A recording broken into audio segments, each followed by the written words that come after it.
Welcome back to another video, everyone. So I'm on my own today. Sean will be back next week, I think, Monday, and I think he might raise a few eyebrows at my work today. However, it's perfectly square, perfectly level and straight. I have done stud work in the past, but I am no way a professional. That's all I'm going to say about that. So I'm just doing that corner because, like I said yesterday, we've got to get it done for the electrician Duncan. He will be here next week as well on Monday. So if I can get that corner done, we can get the electrics on. And that is a big priority because I need the electrics on before the man comes to install the air conditioning system. He wants to see power on, he said, because he can't install it without it. Rick won't be back for a few weeks. He's having a bit of a break, a well-deserved break, I think. So I'm on my own, completely on my own. There's been no paranormal activity today, thankfully. I've got a few things to talk about today, but anyway, let's just, I don't know, do a bit more stud work and, yeah, crack on.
So I had a project planned and it would have been for next week, I think, and it didn't fall through, unfortunately.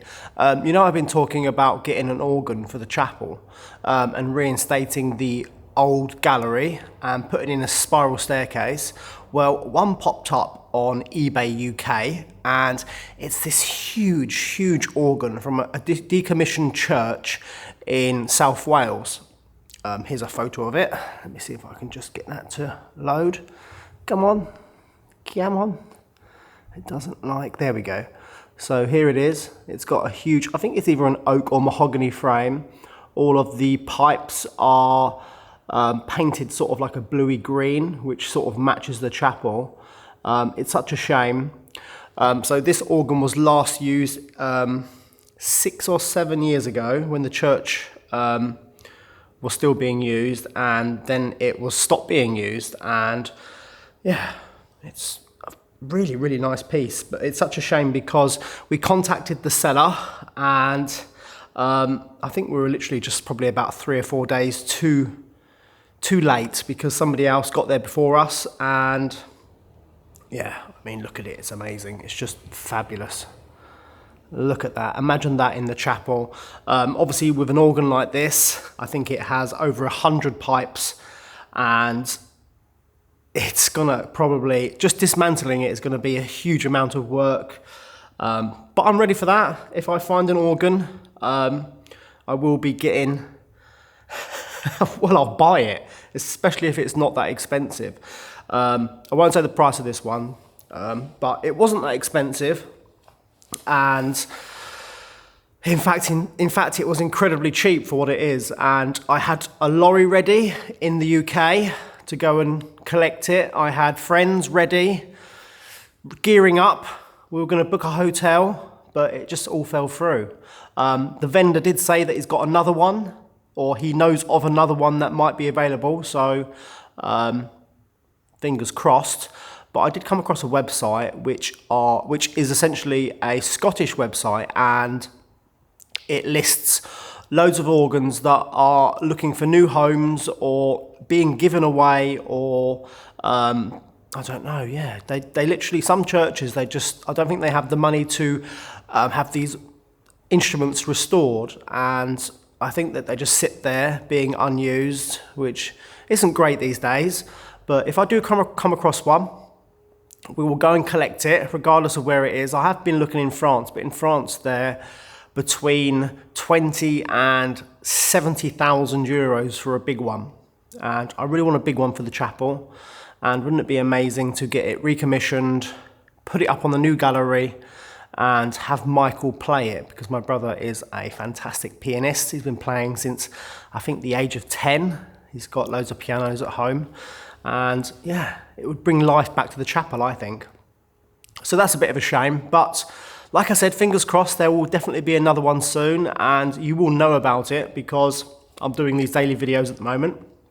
Yeah, that's just something I thought I'd mention and share with you. At least you know I'm looking. I'm using Sean's scaffolding because it's really high to reach up there at the moment, and it just seems like the easiest way. I've done quite a few panels here. I'm doing 60s, so 60, 60, and that means 120, which is the width of the plasterboard, but you can also lay it horizontally. Yes, horizontally. I can't think properly sometimes. And this corner is basically done. I've just got to put an upright and then a cross piece, but I'm gonna wait until Sean gets back because he is a stud work or drywall specialist. He literally is really good at this. Much better than I am. But I'm just trying to get this done, like I said, because of the electrics. I want to talk about a time capsule. What do you think of doing a time capsule, everyone? I think it's a great idea. I'm not sure where we can put it though. Either below the hearth of the fireplace or behind some of the stud work. Thinking maybe the hearth is the best place, but then again, I don't know. I'll let you decide if you want to comment and let me know where we should put it.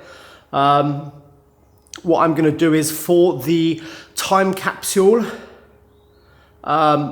probably get you guys to send a letter or something like that if you want. I can always put the address in the description today. And if you want to send a letter, just, I don't know, put what you want in it. I probably won't be able to read them all. And I can put them all in the time capsule.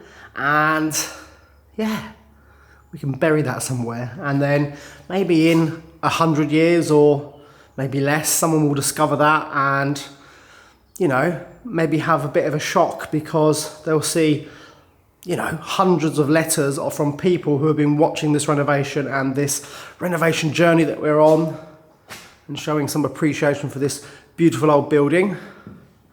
Yeah, I think that's a good idea. So this plastic thing is the electrical supply panel. You get all of the contactors and relays and they just go on like that and they clip on. This is a 40 amp 3-phase breaker.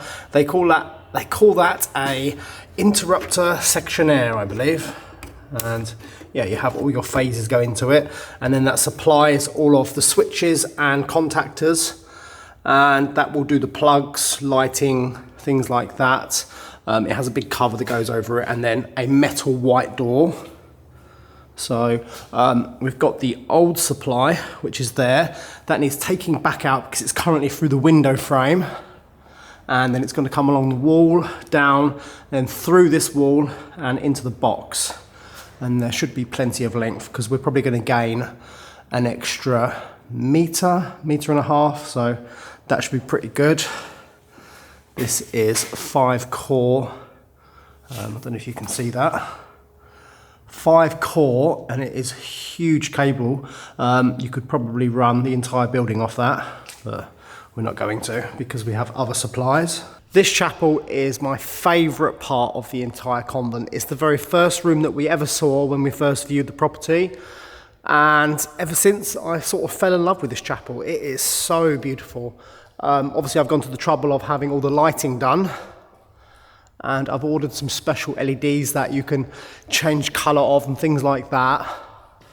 But yeah, let's talk about this gallery a little bit more. If you imagine at the top of that piece of furniture that I bought, that's where the gallery would essentially start, about 15 centimetres higher than that. Through this room here, oh, I haven't opened this room for a long time. Let's see what's in here. Okay, so these are the old toilets, and that's where the spiral staircase used to go. So at some point it was mounted to the floor here on these old terracotta tiles, and it used to go all the way up, and then the room upstairs is very similar to this one. And then you have a door up there which would lead onto the gallery. And at some point when I do find an organ, we can start this project regardless if the kitchen is finished or not, because, you know, people can be working in the kitchen while we're doing this, so we can sort of do 2 projects at once. That would be quite fun. And then the organ would fit essentially in the gap where it's blue.